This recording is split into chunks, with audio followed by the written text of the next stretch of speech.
Catus Maximus here, this time with a universal nut driver comparison. A long time ago I did a video about that, or about universal nut drivers. I only had a couple at the time. I believe the Stanley and then this Japanese made sleeve style one. And I compared to the universal sockets, the pin drive.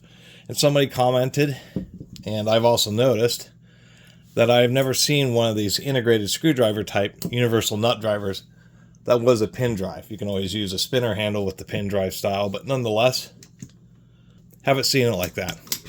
Most common versions are these sleeve style or concentric sleeve style. And most are 1/4 inch for 1/2 inch. So we have 1/4 inch, 5/16, 3/8, and then 1/2 inch. Same with this one, 3 concentric sleeves. This one is unbranded except for on the handle somewhere.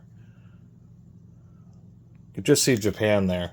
This one's a little bit larger. It's 4 concentric sleeves, so it goes up to, I believe, 5/8.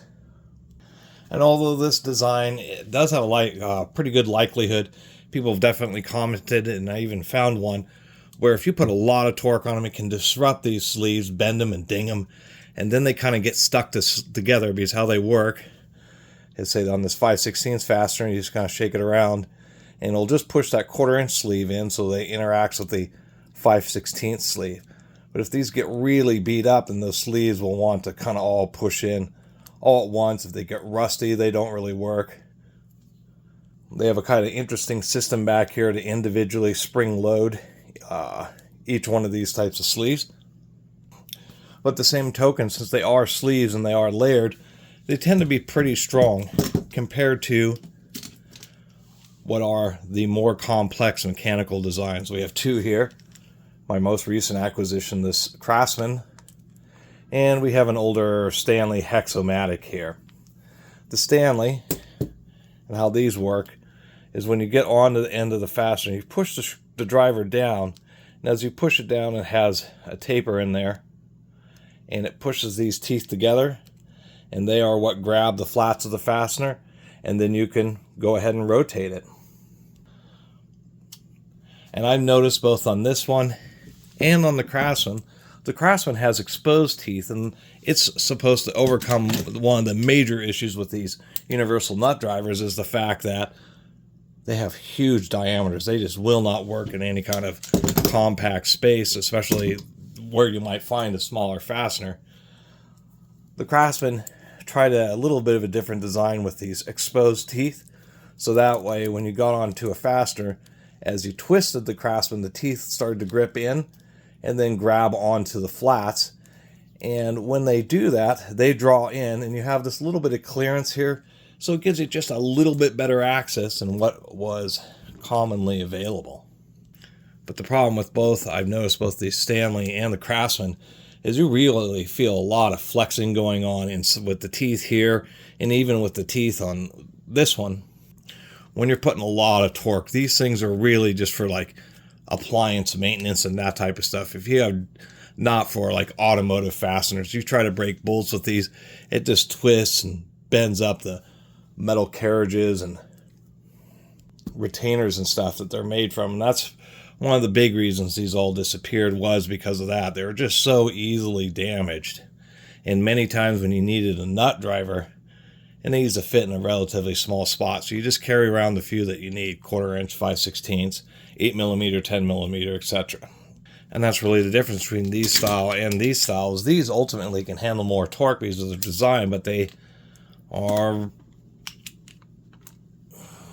these are susceptible to wear. Where these, if they're used in low torque situations, can really last a very long time because they don't have any issues with concentric sleeves wanting to corrode or bind up or get dinged up. But they just cannot handle the torque. Now, one thing that is also universal on all of these, except for this stubby, whatever this is, this was an interesting named company, Process Engineering Corp.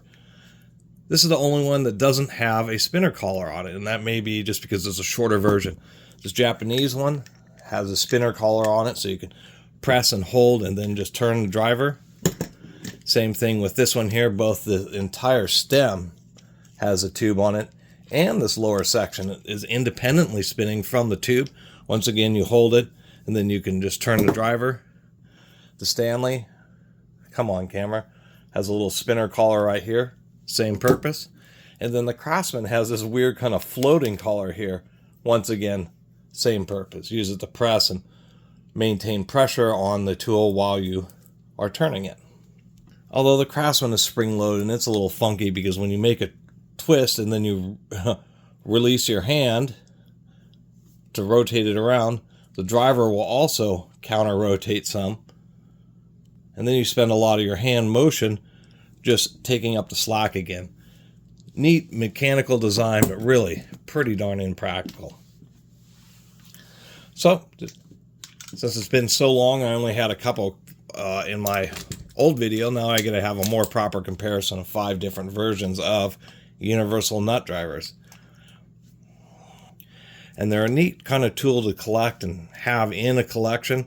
They're kind of interesting to talk about as an idea, but when it really comes to heavy-duty use, commercial use, constant use, shop use, etc., they really just don't cut the mustard, unfortunately.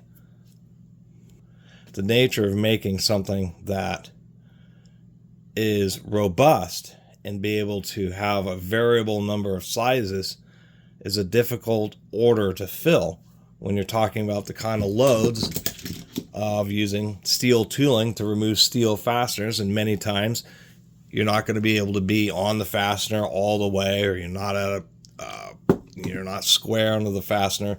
The amount of torque and forces that are involved in the areas just doesn't lend itself to having these kind of systems. These pin drive socket systems tend to be the best just because they are a chrome vanadium socket and they're using chrome vanadium pins, which are much less likely to jam, but they still suffer from bent pins and from not quite sitting on fasteners correctly.